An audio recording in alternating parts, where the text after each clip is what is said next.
Et moi je trouve que c'est pas celui qui donne le coup de décider pour celui qui l'a reçu si ça doit faire mal ou pas. Il faut croire la personne qui dit « Aïe, quand tu as dit ça, ça m'a fait mal ».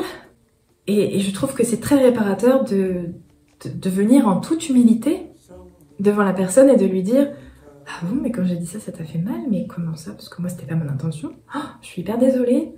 Est-ce que tu peux m'expliquer ce qui s'est passé pour toi? Et comment je peux faire ?» Salut à tous, je m'appelle Aurélie, je suis masseuse de bien-être et je vous souhaite la bienvenue dans ce podcast que j'ai appelé À mes corps, le podcast. Aussi, j'ai un cabinet à Cergy dans le 95 et un autre à Paris dans le 18e où je peux vous recevoir pour vous faire virevolter l'essence dans un espace de relaxation. La thématique centrale de ce podcast, ça va être le bien-être dans son corps, dans sa tête, avec son environnement et avec son entourage. Vous pourrez retrouver l'intégralité de ces épisodes sur des plateformes d'écoute comme Spotify, Apple Podcasts, YouTube. Et si vous en ressentez l'élan, vous pouvez vous abonner, partager les vidéos, écrire un commentaire et donner une note au podcast. Salut à tous! Aujourd'hui, dans ce nouvel épisode de mon podcast, j'ai envie de vous partager la raison pour laquelle je suis devenue masseuse de bien-être. Et aujourd'hui, je suis formatrice de massage. Je vous en parle un peu plus loin de la nouvelle formation que je sors pour les particuliers, pour qu'ils apprennent à masser leurs proches. Et j'ai envie de vous raconter aussi mon rapport au toucher physique qui a créé un fil conducteur de toute ma vie et de ce lien thérapeutique entre le toucher et la santé physique et mentale. Quelques avertissements avant de commencer cette vidéo. Si vous êtes sensible à ces sujets, donc les abus sexuels, le harcèlement sexuel, les violences domestiques, je vous donne rendez-vous en fin de vidéo. Je vais écrire le timecode juste ici pour que vous sachiez à quelle minute vous rendre pour avoir plus d'infos sur la formation que je propose. Donc pour vous contextualiser un peu mes propos, il faut que je remonte à mon enfance. On va pas faire une psychanalyse ici aujourd'hui sur YouTube, mais j'ai besoin de remonter à cet endroit pour vous partager mes analyses parce que je suis pas psychologue. Mais voilà, c'est juste un partage à cœur ouvert. Et peut-être que ça va résonner pour vous et j'espère que ça va être une belle contribution pour vous. Donc, aussi loin que je me rappelle, dans mon enfance, je me sentais très câlinée dans ma famille, par ma mère, mes sœurs. Et je me souviens d'être quelqu'un de très joyeux, très pétillant, très sensible, très connecté à ce qui m'entoure, sensoriellement, les textures, les sons, le chant, d'être très connecté à mon corps.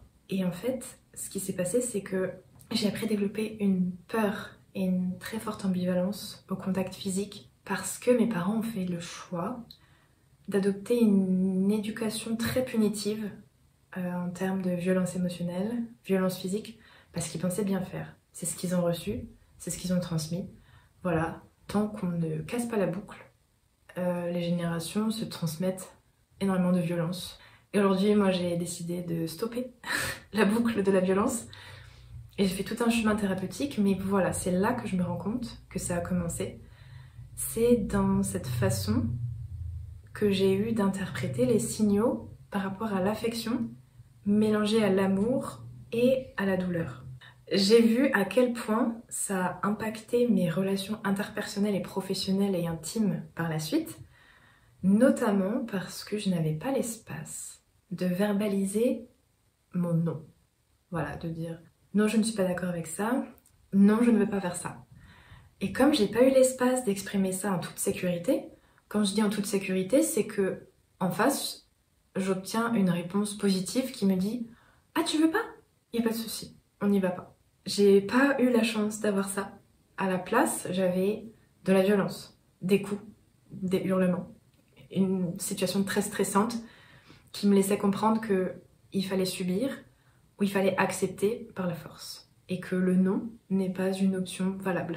Et donc en grandissant avec ça, quand j'arrive toute fraîche sur le marché du travail et que je dis oui et je vois que ça se passe bien, comme ce qui s'est passé toute mon enfance, quand je dis oui, les gens sont joyeux, coopératifs, il y a une good vibe comme ça dans l'air de quelque chose d'ouvert, mais à partir du moment où je dis non ou que j'exprime une demande d'ajustement, là, je sens l'ambiance qui change et comme je suis très sensible, le non-verbal change, le paraverbal change. Je commence à rentrer en mode survie, à être en hypervigilance de « il se passe un truc ». Et là, ça mouline très très fort et je me dis « j'ai fait quelque chose qui va pas, j'ai dit non, pourquoi j'ai dit non ?» Et on se sent très vite coupable. Enfin, moi, je me sentais très rapidement coupable d'avoir osé dire le fond de ma pensée, ou me sentir fatiguée et de ne pas pouvoir rendre ce service, et dans mes relations intimes, d'avoir des douleurs intimes et donc de ne pas pouvoir accepter une proposition sexuelle, de sentir que ça crée de l'inconfort chez l'autre. Et voilà, c'est toute une éducation émotionnelle à faire individuellement, qu'on n'est pas responsable de l'état d'âme des autres. Mais moi, je savais pas que c'était ok de pas prendre ça en charge. J'ai l'impression que dans ma vie, on m'a souvent appris à prendre en charge beaucoup de choses qui ne me concernent pas, mais que pour que tout se passe bien dans le lien et qu'il ne soit pas brisé, qu'il ne soit pas détérioré, je dois dire oui. Je dois trouver des solutions rapidement.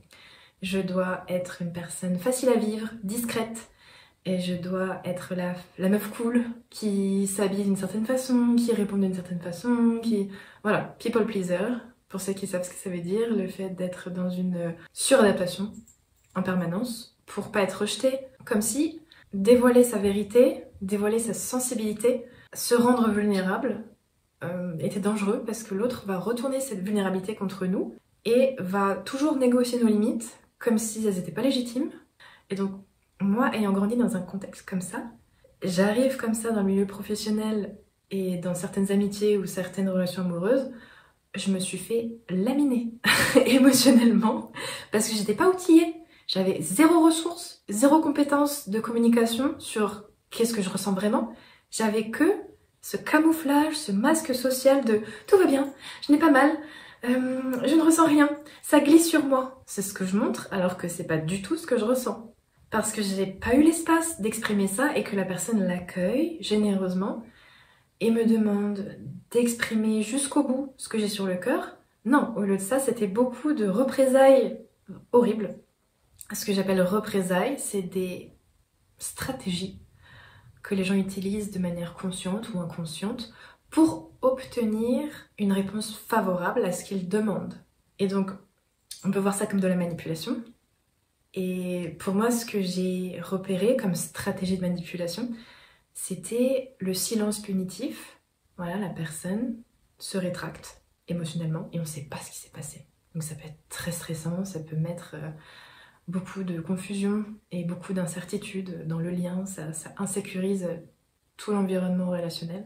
On a aussi les menaces, la violence. On va pas faire un dessin, c'est plutôt clair. Que ce soit la violence émotionnelle, la violence physique, le chantage affectif. Si tu m'aimes, tu devrais faire ça, ou si tu fais pas ça, je te quitte. On a aussi les cadeaux. Donc au début, on peut se dire mais c'est pas une stratégie de manipulation, mais si, pour certaines personnes, le fait d'offrir quelque chose très personnalisé, où les gens savent que je vais aimer ce cadeau, ils vont se dire, puisque tu as accepté mon cadeau, c'est que tu es d'accord pour faire ce que je t'ai demandé. Donc c'est une forme de séduction pour justement que je réponde favorablement à leur demande. Ou la flatterie, tout ça c'est dans l'aspect séduction, cadeau, pour obtenir une réponse favorable. Si c'est pas ça, ça peut être encore la comparaison, le sarcasme, les reproches. Et dans une technique d'abus psychologique qui n'est pas toujours consciente, moi je repère le gaslighting et j'ai vraiment envie de vous en parler. Peut-être que vous avez déjà entendu parler de cette façon de se comporter. Alors si c'est conscient, ça va être pour manipuler la réalité de l'interlocuteur en face de vous. Donc si je donne quelques exemples, ça peut être de dire à la personne « Non, je n'ai jamais dit ça. Non, je n'ai rien vu. Ah, t'as entendu ça ? Je me souviens pas. » Ou alors de dire « Ah, c'est bon, t'es trop sensible, ça va, c'était une blague. » Alors qu'on sait très bien que c'est pas une blague, c'est juste que la personne n'assume pas sa méchanceté.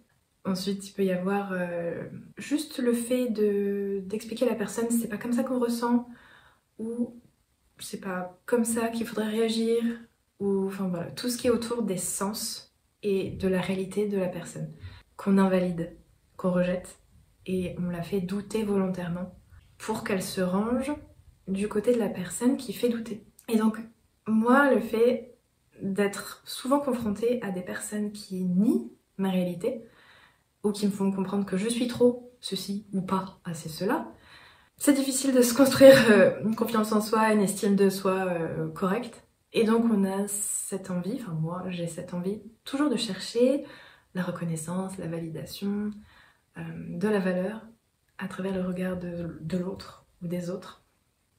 Et que si jamais il y a eu une interaction qui a créé de la confusion, je sais ce que j'ai ressenti, mais au fond j'ai besoin qu'il valide ce qui s'est passé pour me dire oui, c'est normal que je sois blessée, ok, je suis pas folle, c'est pas que dans ma tête, j'ai pas surinterprété, j'ai pas surréagi, c'est ok d'être blessée, c'est ok d'avoir mal. Et en fait je leur donne énormément de pouvoir parce que s'ils ont envie de me nuire, ils peuvent me dire ah non, c'est pas ce que j'ai dit, tu exagères, tu déformes. Cette carence au niveau de l'expérimentation, de poser des limites saines et de valider soi-même sa réalité, qu'on nous la valide pour nous et qu'on se sente légitime à exprimer notre vérité. Quand on l'a pas reçu, c'est hyper difficile après parce que les gens peuvent abuser tellement à tellement d'endroits différents et on peut vraiment subir sa vie, subir ses relations humaines. Et quand je vous parlais du gaslighting tout à l'heure, qu'il soit conscient ou inconscient, je sais pas qu'est-ce qui est pire. Quelqu'un qui consciemment vous fait douter de votre réalité pour être en domination et garder le contrôle sur la situation et d'être fier de niquer votre cerveau. Ou quelqu'un qui le fait mais sans s'en rendre compte parce qu'il n'a pas une visibilité assez fine sur ses angles morts et sur ses failles personnelles, ses failles émotionnelles et qui pense être une bonne personne, très saine, très généreuse, très compétente, très bienveillante. Et comme il n'a pas vu ce comportement dans son parcours de vie et il n'a pas mesuré l'impact de la blessure que ça crée chez l'autre, il va nier en bloc et ce déni va être insoutenable et rendre les personnes très confuses qui comprennent pas pourquoi la personne ne voit pas qu'elle a été heurtante. Parce que pour moi, il y a vraiment un aspect thérapeutique dans le fait de reconnaître l'impact qu'on a eu sur les autres. Et moi, je trouve que c'est pas celui qui donne le coup de décider pour celui qui l'a reçu si ça doit faire mal ou pas. Il faut croire la personne qui dit « Aïe, quand tu as dit ça, ça m'a fait mal !» Et je trouve que c'est très réparateur de venir en toute humilité devant la personne et de lui dire « Ah bon, mais quand j'ai dit ça, ça t'a fait mal? Mais comment ça? Parce que moi, c'était pas mon intention. Oh, je suis hyper désolée. Est-ce que tu peux m'expliquer ce qui s'est passé pour toi? Et comment je peux faire à l'avenir pour faire attention à toi, prendre soin de toi? Parce que c'est ce qui me tient vraiment à cœur, c'est de prendre soin de toi. » Et je trouve que ça change tout.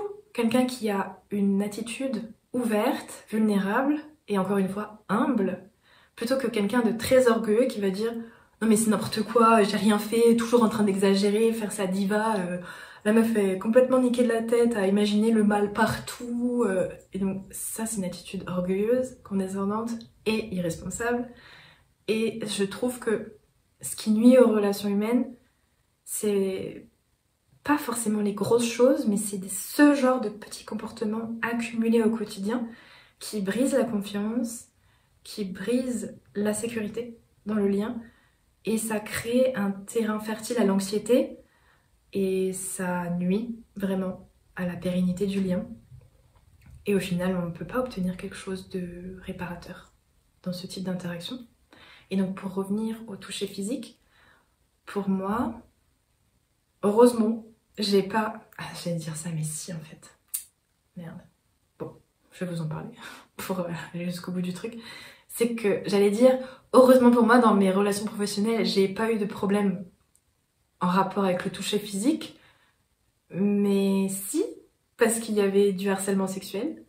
Et donc, il y a des hommes qui se permettent de toucher des parties de mon corps, sous prétexte que j'ai un corps qui leur semble désirable. Mais donc sous prétexte qu'ils ont du désir, ils ont des pulsions et que ce sont des hommes et que je suis une femme et ma fonction dans ce poste est en dessous, hiérarchiquement.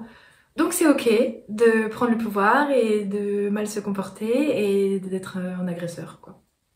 Et donc heureusement, j'ai réussi à porter plainte contre ces personnes et j'ai réussi à comprendre que si ça arrivait régulièrement, dans mon contexte professionnel ou intime, qu'il fallait aller regarder plus près.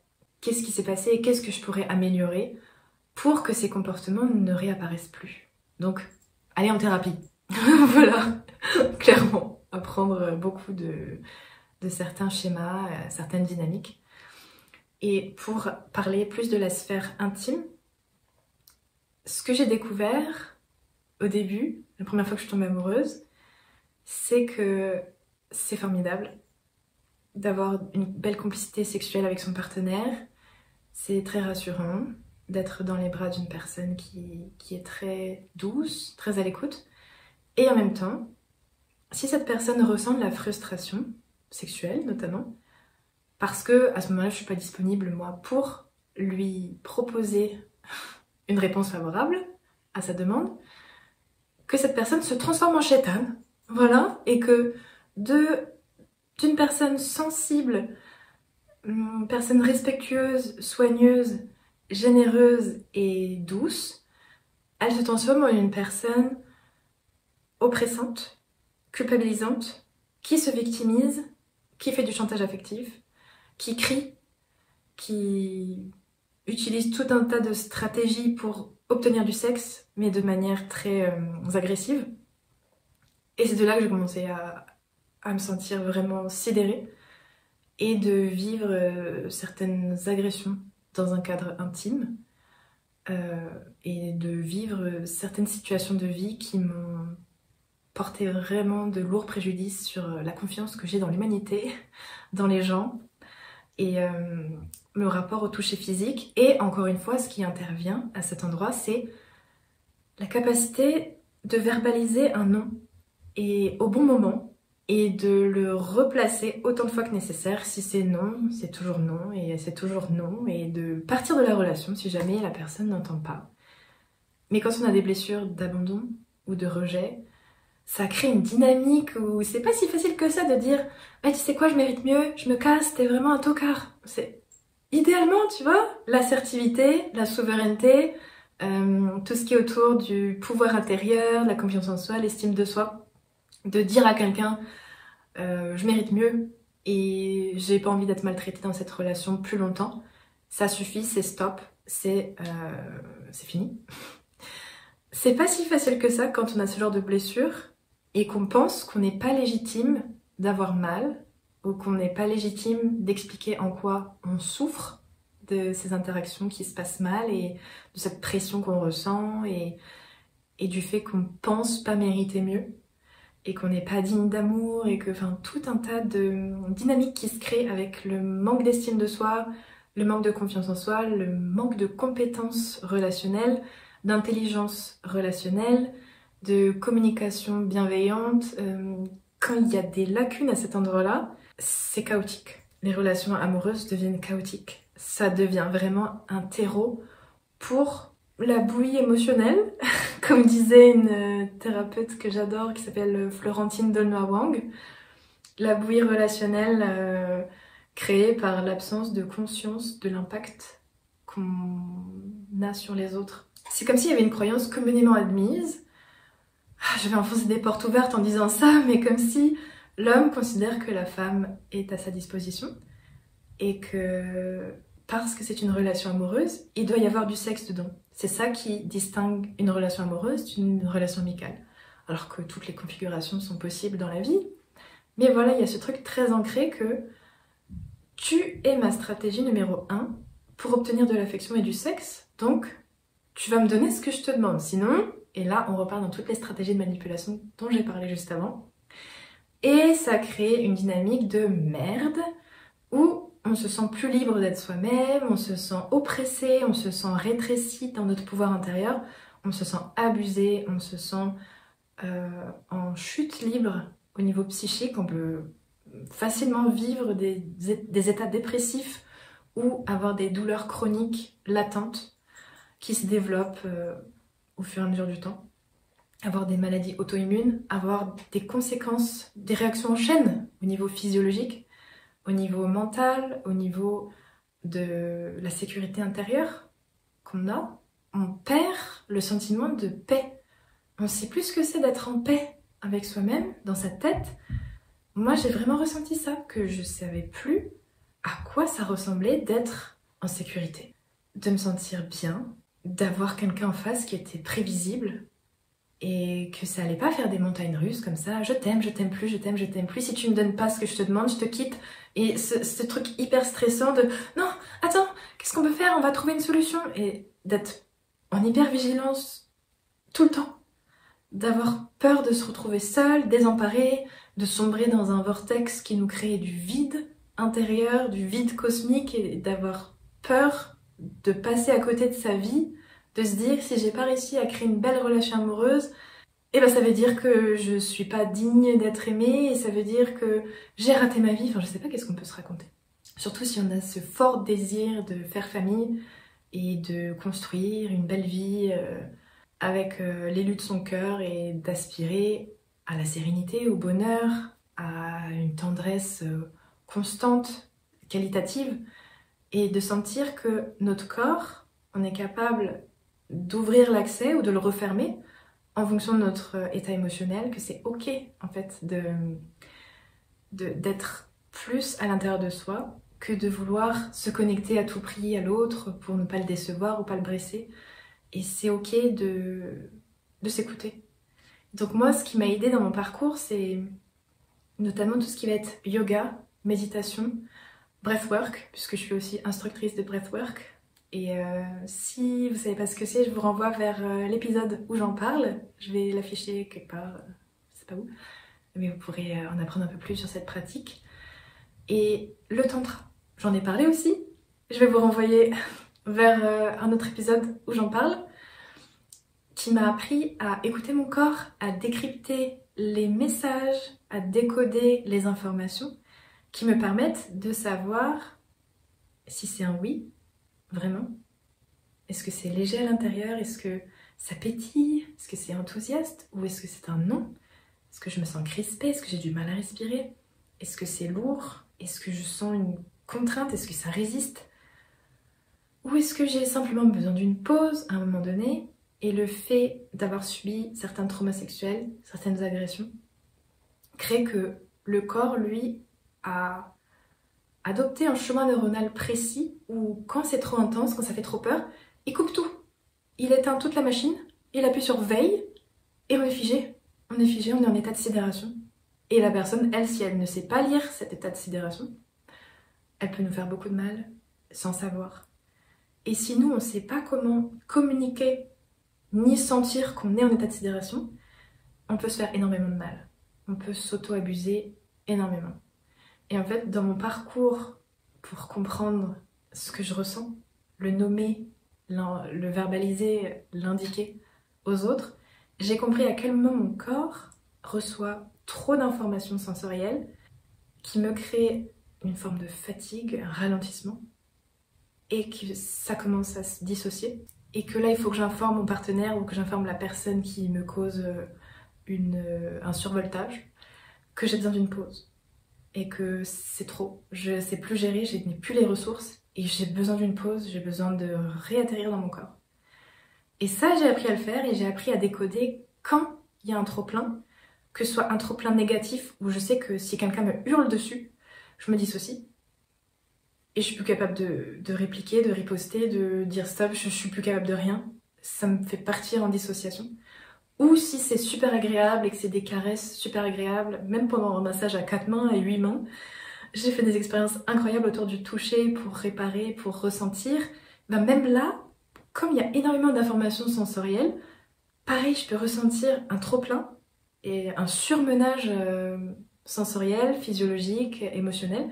Et pareil, ça switch sur off. J'ai une fonction cognitive limitée et je suis plus tout à fait là, je suis dissociée. Il y a une part de moi qui est fonctionnelle, je peux parler, mais pas autant. Je peux bouger, mais pas autant. Je peux réfléchir, mais pas autant. Je perds des neurones, je sais pas, je perds une habilité à être agile dans mon fonctionnement et dans les actions que j'ai envie de faire. Et à ce moment-là, je dois être hyper vigilante pour savoir informer la personne que ok, j'ai besoin d'une pause, c'est un peu too much. Et quand j'arrive à faire ça, mon corps, c'est comme s'il y a quelque chose qui se relâche, qui se détend. Ça s'ouvre.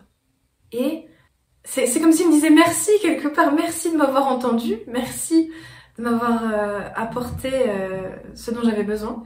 Et je me reconnecte à moi-même.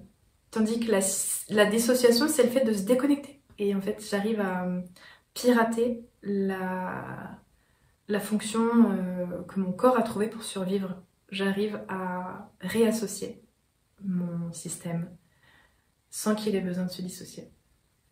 Donc c'est une façon de fluidifier, faciliter les interactions humaines et d'apprendre à poser des limites ou à formuler des demandes d'ajustement. Et ça, c'est super utile. C'est super utile dans la vie de tous les jours pour se connaître, pour donner aux gens votre notice. Comme un meuble Ikea, des fois si on n'a pas la notice, on est quand même embêté. Je vais t'expliquer ce qu'il faut faire. Je te donne ma notice. Et si tu suis à la lettre, tu vas voir que ça va créer des merveilles. Et moi, je prendrai soin de suivre ta notice à toi, à la lettre, si tu veux bien me la donner. Et c'est un échange de bons procédés. Et ensuite, on crée vraiment des relations harmonieuses. Enfin, c'est une recette, elle n'est pas incroyable. Mais moi, j'ai remarqué qu'en apprenant à faire ça, à communiquer au bon moment, de la bonne façon, quand j'ai les ressources de le faire, ça crée une ouverture, une luminosité. Et ouais, j'ai vraiment cette image de quelque chose de nourrissant, harmonieux.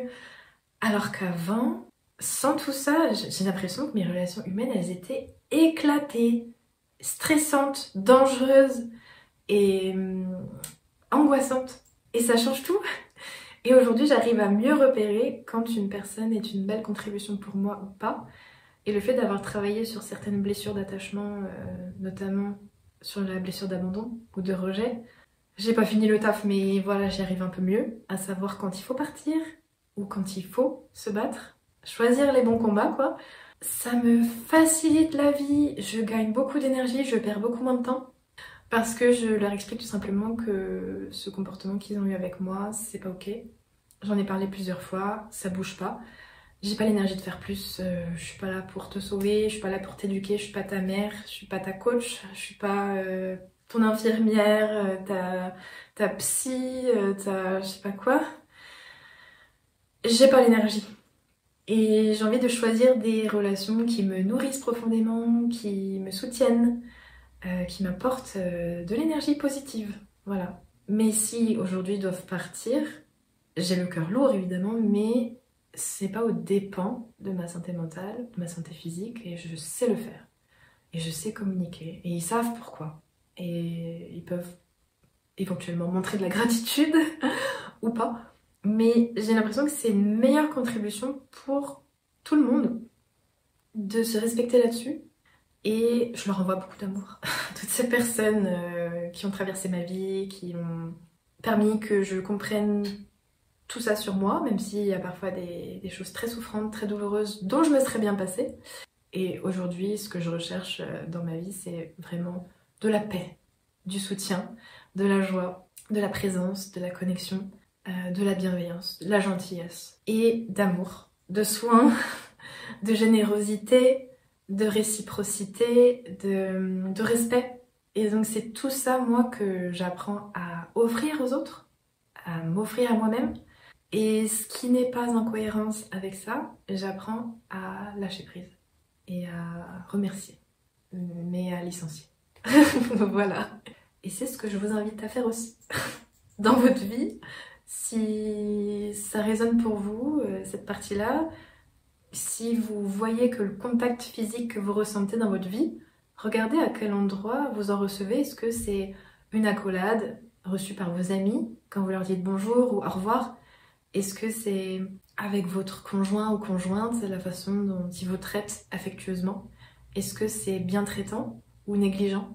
Et avec vos proches, dans votre famille, quelle est la qualité du toucher qu'on vous propose?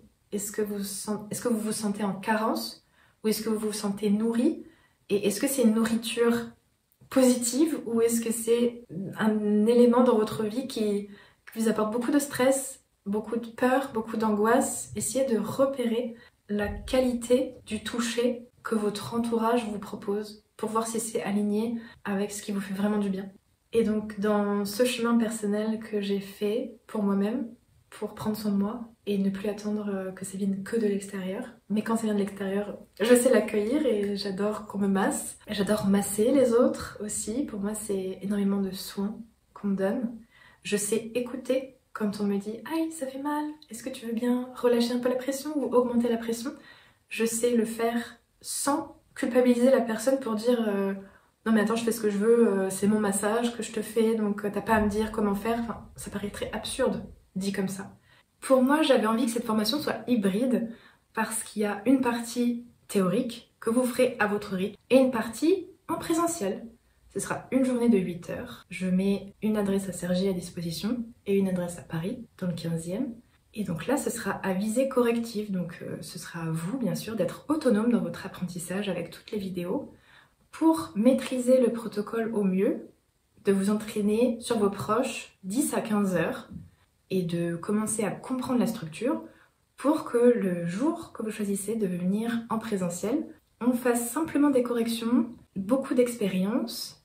Et comme ça, vous allez pleinement profiter des bienfaits de cette journée de formation en présentiel. Et donc pour moi, dans la formation que je propose, c'est important que les gens que je masse et à qui je transmets ma philosophie du massage comprennent que ça nécessite de la conscience. Donc comment on pose les mains sur quelqu'un, à quelle vitesse, de quelle façon, dans quel environnement. Dans la formation que je donne, il y a 6 modules.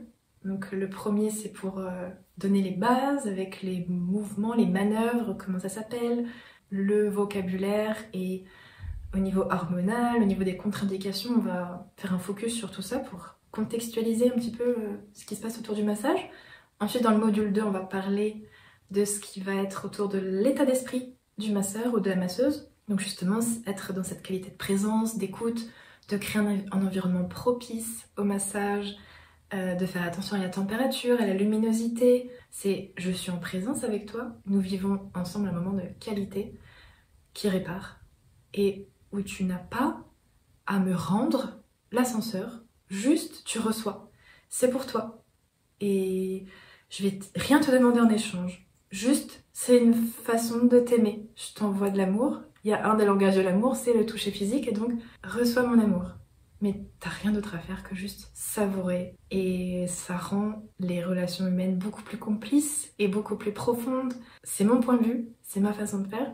Donc ça, c'est ce que je transmets dans le module 2. Ensuite, dans le module 3, ça va être autour de la posture du masseur ou de la masseuse. Pour pas se faire mal, il va y avoir des échauffements, des étirements. Donc on explique tout ça avec des vidéos, aussi avec la respiration, se préparer le corps et se détendre. Donc l'idée, c'est de s'entraîner à faire ça régulièrement. Et ensuite, quand on est dans le massage, d'avoir une ergonomie beaucoup plus efficace pour masser, pour éviter de se faire mal, de se blesser et d'avoir moins de plaisir parce que si ça vous casse le dos de masser quelqu'un d'autre, vous n'avez plus envie de le faire. Donc le module 4, ça va être autour de l'aromathérapie, de savoir bien utiliser les huiles et de savoir faire des synergies. Et il y aura des recettes pour soigner certains maux du quotidien. Le module 5, ça va être sur l'anatomie, physiologie. Et donc vous allez apprendre à décoder comment fonctionne le corps par les grands systèmes du corps, que ce soit lymphatique, circulatoire, articulaire. On va aussi parler des fascias. Donc ça va être très intéressant pour savoir comment toucher, qu'est-ce qu'on touche exactement. Et le module 6, c'est le protocole de massage. Donc on divise le corps en 6 sections différentes, 15 minutes chacune. Et on apprend à masser les zones de manière précise. Et c'est à destination des débutants. Donc n'hésitez pas à me poser vos questions si vous en avez. Sur mon site, il y a une FAQ, voilà, avec les questions principales. Mais si votre question, vous n'avez pas trouvé votre réponse, n'hésitez pas à me contacter. Et je vous remercie pour votre attention. J'espère que ce partage a pu vous apprendre quelque chose d'intéressant et vous motiver à découvrir une autre façon de vous connecter à vos proches, à vous masser entre vous, que ce soit en couple, entre amis, ou à créer un lien de qualité avec votre enfant pour mieux le comprendre, pour avoir de la complicité, pour développer une belle écoute, une belle interaction de qualité et pour réparer certaines blessures peut-être liées au toucher où là vous allez pouvoir réparer plein de belles choses ensemble et recréer beaucoup d'harmonie dans votre vie affective et relationnelle. C'est ce que je vous souhaite. Donc à bientôt dans une prochaine vidéo et peut-être à très vite en formation.